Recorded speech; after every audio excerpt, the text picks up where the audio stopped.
Assalamualaikum warahmatullahi wabarakatuh. Perkenalkan, nama saya Resa Nurkalista dengan NIM A111220004.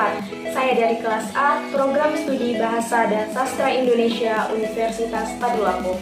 Di sini saya akan menjelaskan 4 teori dalam belajar untuk memenuhi tugas mata kuliah, belajar, dan pembelajarannya.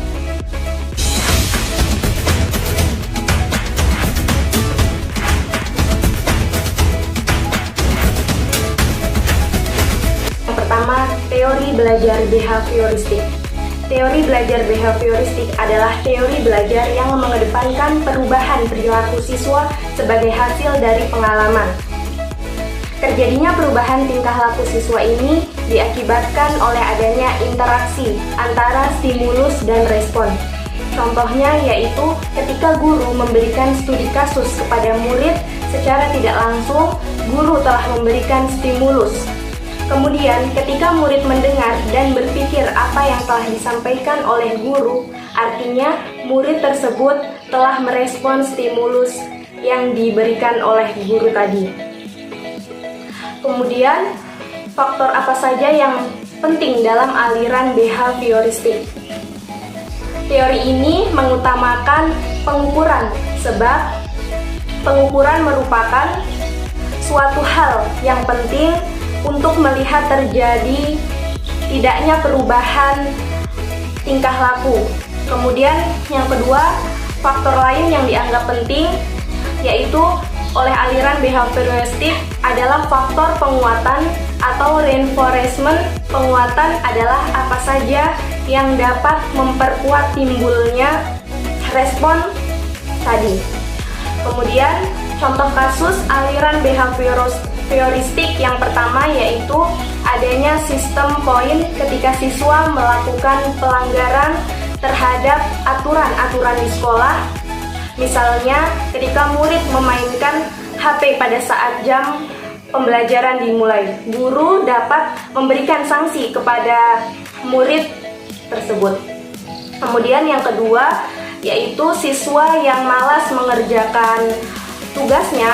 Kemudian ketika guru akan memberikan hadiah kepada siswa yang bisa menyelesaikan tugasnya dengan cepat, maka siswa akan bersemangat dalam mengerjakan tugasnya yang diberikan oleh guru tadi. Kemudian selanjutnya saya akan menjelaskan teori belajar kognitif. Teori belajar kognitif adalah teori yang lebih mementingkan proses belajarnya daripada hasil belajarnya. Menurut Jerome Bruner mengungkapkan teorinya dalam kognitif, yaitu apa itu pre-discovery learning. Maksudnya adalah proses belajarnya dilakukan dengan penemuan sesuai pencarian pengetahuan secara aktif oleh siswa dalam pembelajarannya. Sehingga teori ini memberikan keuntungan, yaitu menimbulkan rasa mental siswa dan dapat memotivasi siswa untuk menemukan jawaban-jawabannya dan mengajarkan keterampilan memecahkan suatu masalah secara mandiri, serta mengharuskan siswa menganalisis informasi-informasi. Contoh kasus dalam teori belajar kognitif yaitu yang pertama, libatkan siswa dalam berbagai kegiatan seperti memberikan waktu untuk siswa dalam bertanya, kemudian kesempatan untuk membuat kesalahan dan memperbaikinya, serta merefleksikan diri agar dapat membantu mereka dalam memahami proses mental. Kemudian yang kedua yaitu guru meminta siswa untuk memberikan penjelasan tentang ide atau pendapat yang mereka miliki untuk mengembangkan cara berpikir kritis yang ada dalam diri mereka.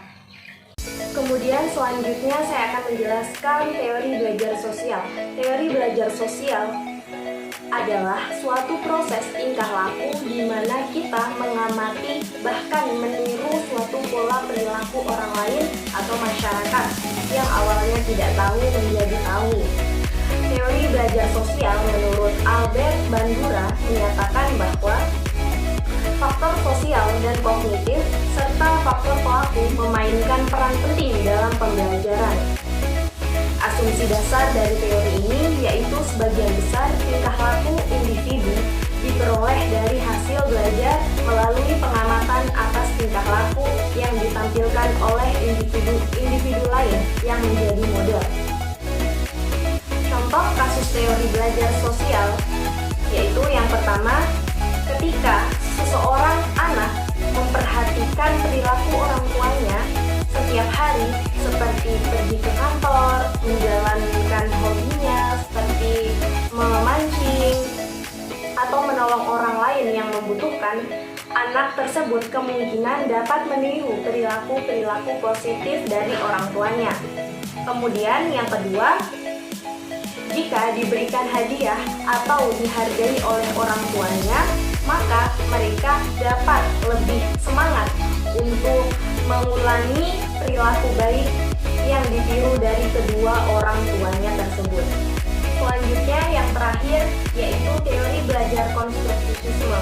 Teori belajar konstruktivisme memahami belajar sebagai proses pembentukan atau konstruksi pengetahuan oleh peserta didik itu sendiri. Pengetahuan ada di diri seseorang yang sedang mengetahui. Dengan kata lain, karena dengan pembentukan pengetahuan adalah peserta didik itu sendiri. Peserta didik harus aktif dalam kegiatan pembelajaran, aktif berpikir, menyusun konsep, dan memberi makna tentang hal-hal yang dipelajari. Sementara peranan guru dalam belajar konstruktivisme adalah membantu agar proses pengonstruksian pengetahuan oleh peserta didik berjalan dengan lancar. Kemudian, contoh kasus belajar konstruktivisme. Yang pertama adalah siswa mengkonstruksi pengetahuannya sendiri. Tidak jarang bahwa hasil konstruksi siswa tidak cocok dengan hasil konstruksi para ilmuwan, sehingga menyebabkan miskonsepsi. Kemudian yang kedua, konstruktivis menanamkan agar siswa membangun pengetahuannya sendiri. Hal ini pasti dapat membutuhkan waktu yang lama, dan setiap siswa memiliki